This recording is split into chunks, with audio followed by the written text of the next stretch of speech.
Welcome to another episode of Sage Studio. I'm Tiffany Webster, and today I am so thrilled to be talking to one of our own Sage Oak students. Rosemarie Umipig is here to join us from the graduating class of 2024. Rosemarie, welcome to the podcast. Thank you so much for having me. It is my pleasure. I always love when I get a chance to chat with students. And I mean, you are right around the corner from graduation. How are you feeling about that? I'm feeling excited, but also a little nervous. Yeah.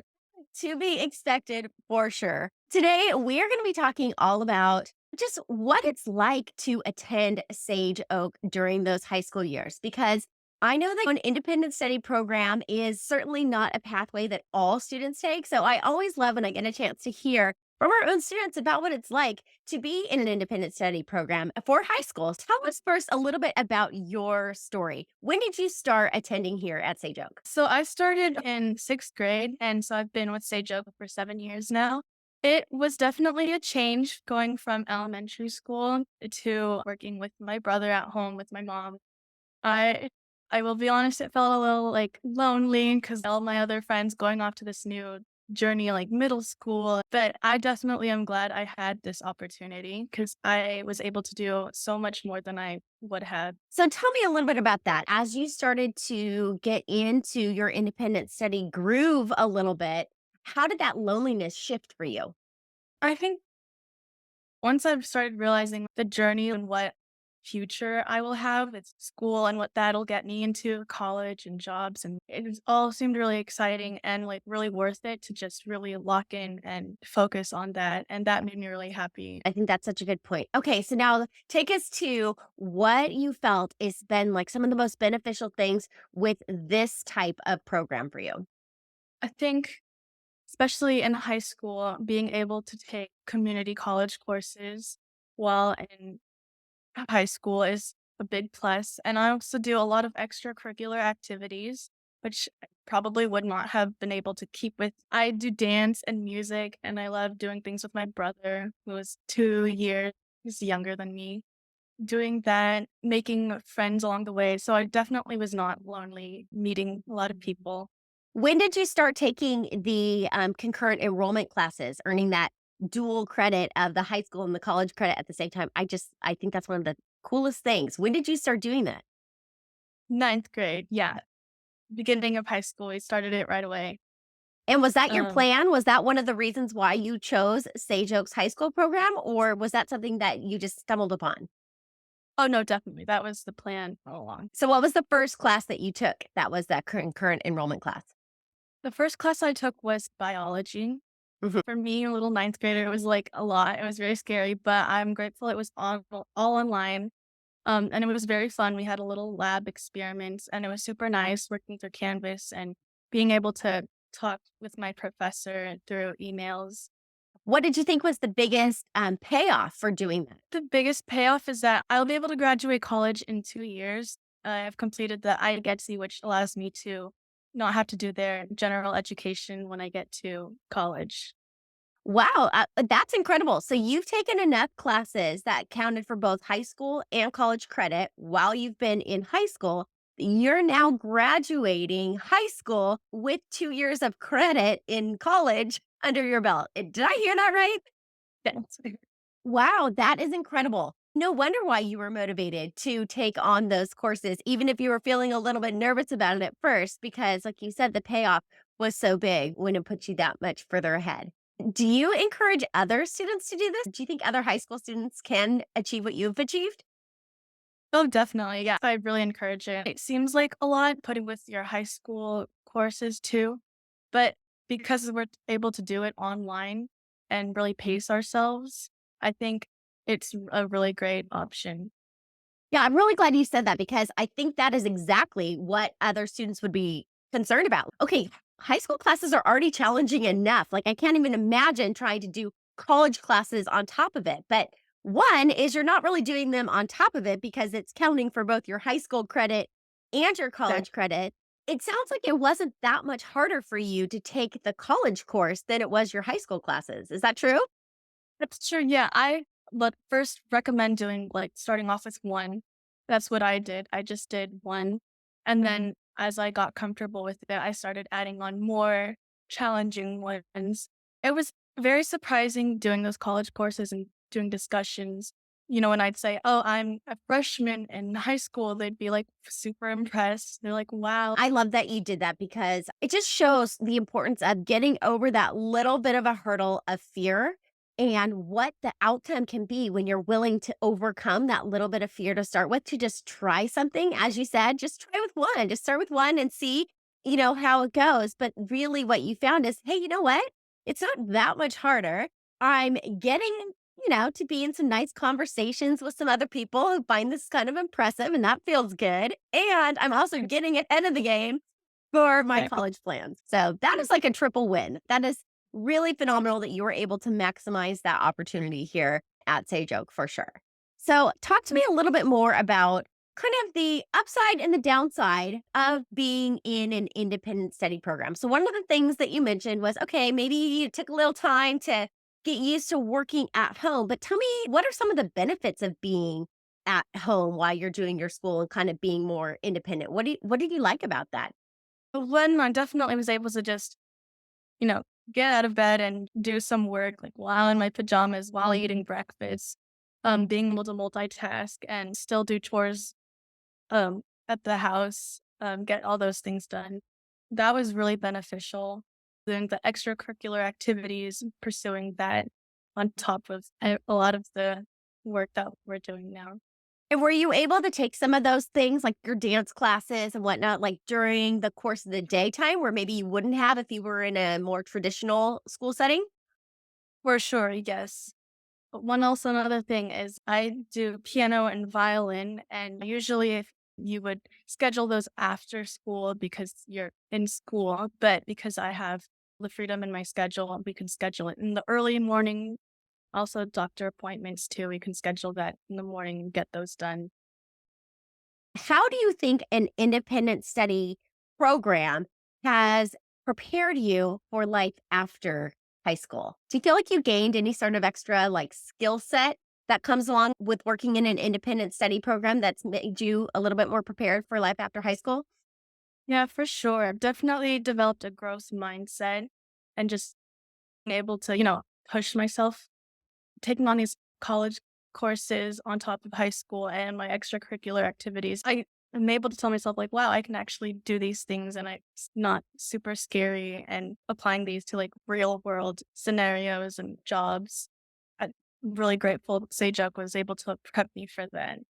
What about some of the tech side of things? Being in an independent study program, you've taken classes online, you're using some of the different software, you're getting used to, the different technologies of Zooms and posting and Google Docs and all the things. Tell me about some of the tech skills that you feel like you've picked up along the way.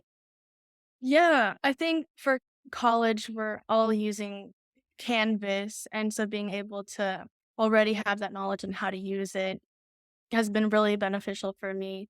Um, and Zoom has been really helpful.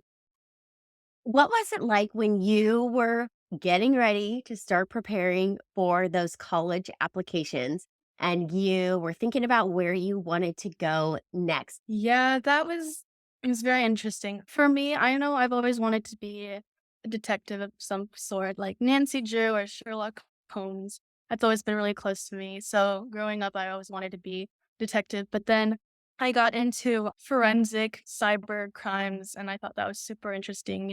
Being behind a computer like a hacker. But then I heard about accounting and forensic accounting, and I took my first accounting class, and I just thought, "Wow, I really wanna do this." And so that was my mindset going into college applications, knowing already what I wanted to do. Now it was really hard because I started with one college choice that I knew that was my top choice. But then going along through this entire process, I have realized, oh, wait, that's not really my top choice. One, considering how far I want to be from home and, of course, tuition. And then also being able to do music. I played the violin for many years, so I want to pursue that as a minor. So, how were you able to put all of that together? I've decided to apply to UCSB and economics and accounting. They have forensic accounting classes, which is really interesting. And super helpful so I can dip my toe into that and see if I really want to do that. And I'm able to do a music minor. They have a great dance program too, and it's not too far from home. I love that. That's so smart to put all of those things together. Have you been accepted into that program already? I have, yes, I'm Uh, going. Awesome. And are you going to start right in the fall of this year? Yes, I am. Oh, that is super exciting. Very exciting. Congratulations on that. That is a big accomplishment for sure. When you were looking into your programs that you wanted to apply for, did your EA or school counselor help you put all those things together? How did you match all of your interests with the schools in the area and make that connection? Yeah, I think for me, I'm super lucky to have my dad, who is already a high school counselor, to help me guide through that. But also, Coral, our Sage Oaks counselor, has been very helpful and super supportive in this whole journey. She wrote an extremely nice letter of recommendation for me that I was able to use a bunch of times, not just for college applications, but for scholarships.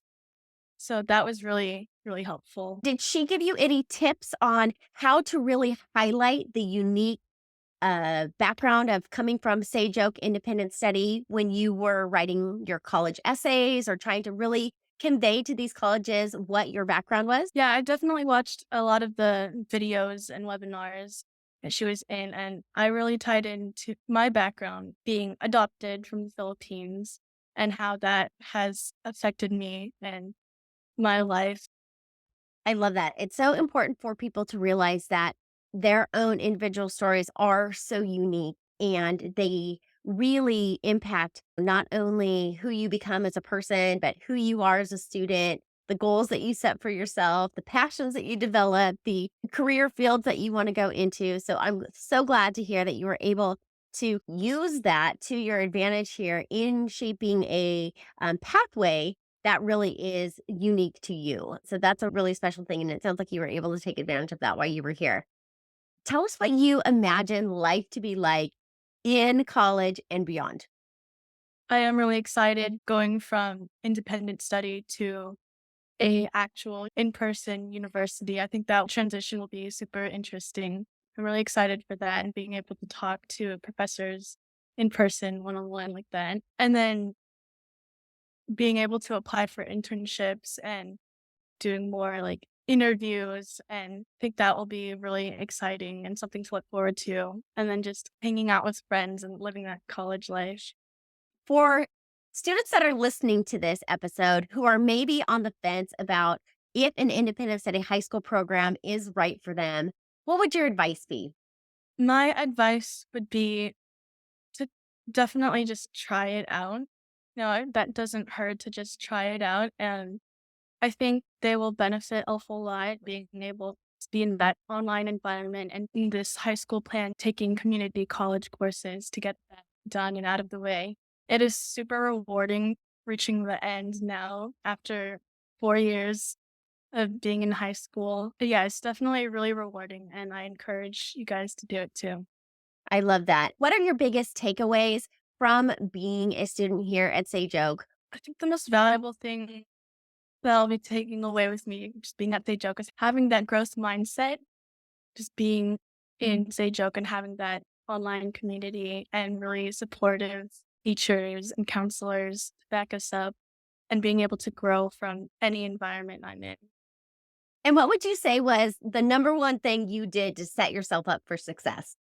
The number one thing, just planning, taking a step back and organizing day by day, just one step at a time. Don't look too far ahead because that can definitely overwhelm you. But just looking at your day by day can really help. And one tip is to just take a step back and really think about some of the things like your extracurricular activities that you really want to do and pursue. Because I think some of mine, I was doing them, but I wasn't really enjoying them as much. And therefore, looking back, it could have cleared my schedule more. I love that. Thank you so much, Rosemary, for being on the podcast today. I think your story is really impactful. I think it's great to see that you are someone who really maximized the Sage Oak independent model You took advantage of the flexibility in your schedule. You took advantage of the ability to take classes concurrently at college and have those count for high school and college credit. You leaned into some of the college counseling supports that you could find the right program and pathway for you. And all of those choices are really paying off in a big way for you. So I'm just thrilled at where you are in your journey. Congratulations on graduating here in just a few weeks. And we just wish you all the best. Maybe have to follow up with you in another couple of years on one of our Where Are They Now alumni episodes, because it'll be great to see how that forensic accounting business is going at that point. All right, Rosemary, thanks for stopping by the podcast today. We'll talk to you soon. That's okay.